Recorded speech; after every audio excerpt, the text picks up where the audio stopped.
pagi, bagaimana kabarnya hari ini? Semua baik kan? Nah, Ibu harapkan anak-anak Ibu masih semangat untuk belajar pada hari ini. Kamu mungkin sering mendengar bahwa hewan dan tumbuhan itu berkembang biak. Mengertikah kamu maksud dari berkembang biak?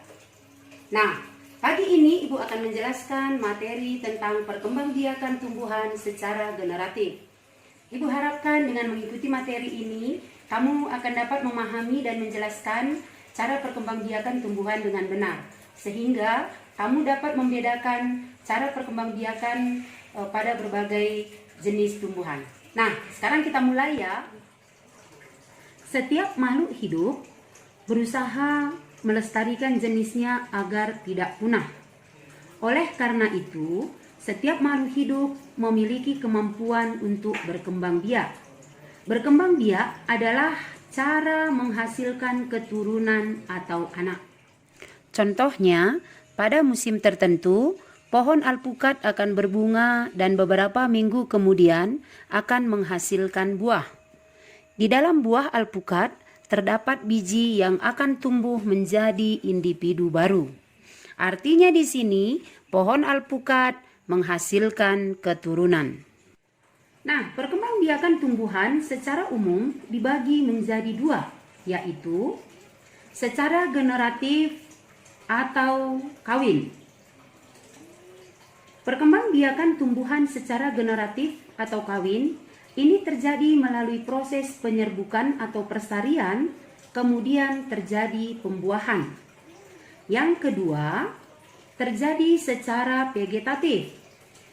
Perkembangbiakan tumbuhan secara vegetatif atau tidak kawin ini terjadi tanpa melalui proses penyerbukan. Perkembangbiakan tumbuhan secara vegetatif ini dapat dibagi menjadi dua, yaitu secara alami dan secara buatan. Nah, anak-anak Ibu yang baik, sekarang kita lihat perkembangbiakan tumbuhan secara generatif. Perkembangbiakan generatif pada tumbuhan adalah terjadi tumbuhan baru yang didahului dengan penyerbukan atau persarian. Penyerbukan atau persarian merupakan peristiwa jatuhnya serbuk sari yang mengandung sel kelamin jantan ke kepala putik yang mengandung sel kelamin betina. Alat perkembangbiakan generatif pada tumbuhan yaitu bunga. Bentuk dan susunan setiap jenis tumbuhan berbeda-beda. Namun, secara umum, bagian-bagian bunga yang lengkap dapat kamu lihat pada gambar berikut.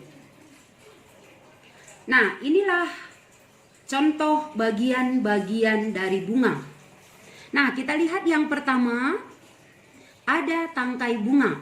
Tangkai bunga adalah bagian bunga yang menghubungkan bunga dengan batang. Kemudian ada kelopak. Kelopak adalah bagian bunga yang melindungi bunga ketika masih kuncup. Kemudian ada putik. Putik adalah sel kelamin betina pada bunga.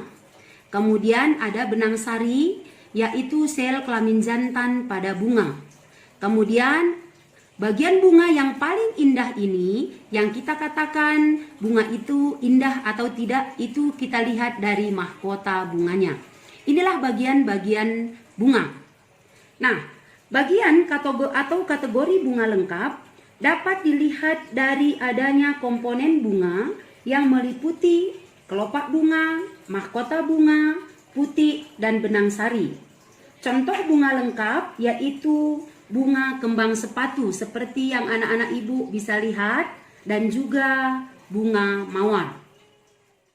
Nah, sekarang kita lanjutkan proses perkembangbiakan secara generatif. Perkembangbiakan generatif pada tumbuhan diawali dengan proses penyerbukan. Setelah terjadi penyerbukan, yaitu melekatnya serbuk sari ke kepala putik, maka serbuk sari akan menuju bakal biji melalui buluh serbuk sari. Kemudian terjadi pembuahan yang menghasilkan zigot. Zigot akan berkembang menjadi lembaga yang merupakan calon tumbuhan baru. Bakal buah akan membesar dan berkembang menjadi buah bersamaan dengan pembentukan biji. Biji yang ditanam atau jatuh di lingkungan yang tepat akan tumbuh menjadi kecambah. Kecambah akan tumbuh menjadi tumbuhan muda. Tumbuhan muda akan tumbuh menjadi tumbuhan dewasa yang kembali berbunga dan dapat melakukan perkembangbiakan secara generatif. Maka perkembangbiakan tumbuhan akan dimulai lagi dari bunga tersebut. Nah, berdasarkan asal serbuk sari, penyerbukan atau persarian ini dibedakan menjadi 4 macam, yaitu yang pertama penyerbukan sendiri atau autogami. Penyerbukan sendiri apabila serbuk sari dari satu bunga jatuh ke kepala putik bunga itu sendiri. Kemudian yang kedua, penyerbukan tetangga atau gaitogami, yaitu apabila serbuk sari dari satu bunga jatuh ke kepala putik bunga yang lain, tetapi kedua bunga itu masih satu pohon. Yang ketiga, penyerbukan silang atau alogami. Penyerbukan silang yaitu apabila serbuk sari dari satu bunga jatuh ke kepala putik bunga yang lain yang berbeda pohon tetapi masih satu jenis. Yang keempat, penyerbukan bastar. Penyerbukan bastar apabila serbuk sari dari satu bunga jatuh ke kepala putik bunga yang lain yang berbeda pohon dan tidak sejenis, tetapi masih satu famili. Artinya di sini tumbuhan ini satu famili, tetapi varietasnya berbeda. Contohnya penyerbukan antara cabai merah dan cabai rawit.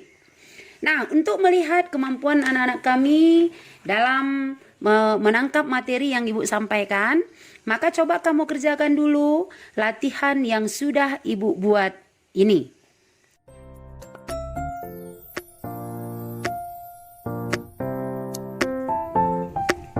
Jika hasil kerjamu sudah selesai, bandingkan jawabanmu dengan kunci jawaban yang Ibu berikan. Nah, selamat ya buat anak-anak kami yang sudah menjawab dengan benar. Kamu hebat. Dan bagi anak-anak kami yang belum menjawab dengan benar, coba dengarkan kembali materinya. Nah, materi kita hari ini tidak sulit kan? Ibu harapkan dengan mendengarkan materi ini, anak-anak Ibu semua semakin paham dan dapat menjelaskan perkembangbiakan tumbuhan dengan benar.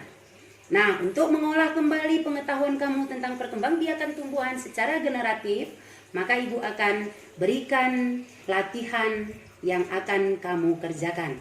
Terima kasih. Nah, inilah latihan atau penilaian yang harus kamu kerjakan ya. Dikerjakan dengan baik.